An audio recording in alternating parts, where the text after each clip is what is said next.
রাষ্ট্র মেরামতে তারেক রহমানের ৩১ দফা বাস্তবায়ন ও সাংগঠনিক কার্যক্রমে গতিশীলতা আনার লক্ষ্যে কুমিল্লার মনোহরগঞ্জ উপজেলার মহিষাতুয়ায় বিএনপি ও অঙ্গ সংগঠনের কর্মী সমাবেশ অনুষ্ঠিত হয়েছে। ১৭ নভেম্বর রোববার নীলকান্ত সরকারি ডিগ্রি কলেজ মাঠে এ কর্মী সমাবেশে সভাপতিত্ব করেন সাবেক চেয়ারম্যান মোহাম্মদ আব্দুল মতিন। এতে মুঠোফোনে যুক্ত হয়ে প্রধান অতিথির বক্তব্য রাখেন লাকসাম মনোহরগঞ্জ আসনের সাবেক সংসদ সদস্য অবসরপ্রাপ্ত কর্নেল এম আনোয়ারুল আজিম। সমাবেশে প্রধান বক্তা ছিলেন কেন্দ্রীয় ছাত্রদলের সাবেক দপ্তর সম্পাদক শফিকুর রহমান শফিক। বিশেষ অতিথির বক্তব্য রাখেন কেন্দ্রীয় যুবদলের সাবেক সহশ্রম বিষয়ক সম্পাদক ও সাবেক ডাকসু নেতা ড রশিদ আহমেদ হোসাইনি, মনোহরগঞ্জ উপজেলার বিএনপির সাবেক সভাপতি ইলিয়াস পাটোয়ারি, আবু ইউসুফ ভূঁইয়া, কাজী আবুল বাশার কিরণ, জহিরুল হক ভূঁইয়া, মাসুদুল আলম বাচ্চু সহ বিএনপি ও অঙ্গ সংগঠনের নেতৃবৃন্দ।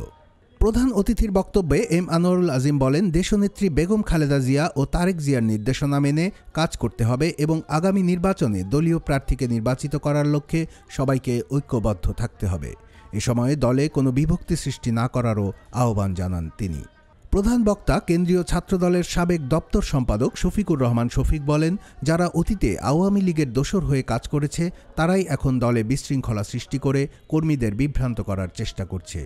সর্বস্তরের নেতাকর্মীদের এ বিষয়ে সজাগ থাকার জন্য বলেন তিনি। এদিন একই উপজেলার নাথেরপেটুয়ার ভোগই সরকারি প্রাথমিক বিদ্যালয়ে আরেকটি কর্মী সমাবেশ অনুষ্ঠিত হয়।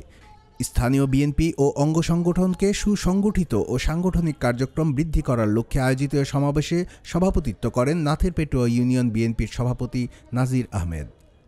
বক্তব্য রাখেন উপজেলা বিএনপির আহ্বায়ক শাহ সুলতান খোকন, সদস্য সচিব অধ্যাপক সারোয়ার জাহান ভূঁইয়া দোলন, যুগ্ম আহ্বায়ক প্রফেসর আলী মুর্তজা ভূঁইয়া, উপজেলার যুবদলের আহ্বায়ক রহমতুল্লাহ জিকু, উপজেলা যুবদলের সদস্য সচিব আমানুল্লাহ চৌধুরী, যুগ্ম আহ্বায়ক আব্দুল বাতেন, মোর্শেদ আলম হৃদয়, ইউনিয়ন বিএনপির সিনিয়র সহসভাপতি মোবারক হোসেন, সাধারণ সম্পাদক গিয়াসউদ্দিন, ইউনিয়ন যুবদলের আহ্বায়ক রেজাউল করিম রেজু, ইউনিয়ন স্বেচ্ছাসেবক দলের আহ্বায়ক আবদুল্লাহ আল মামুন সহ বিভিন্ন নেতৃবৃন্দ।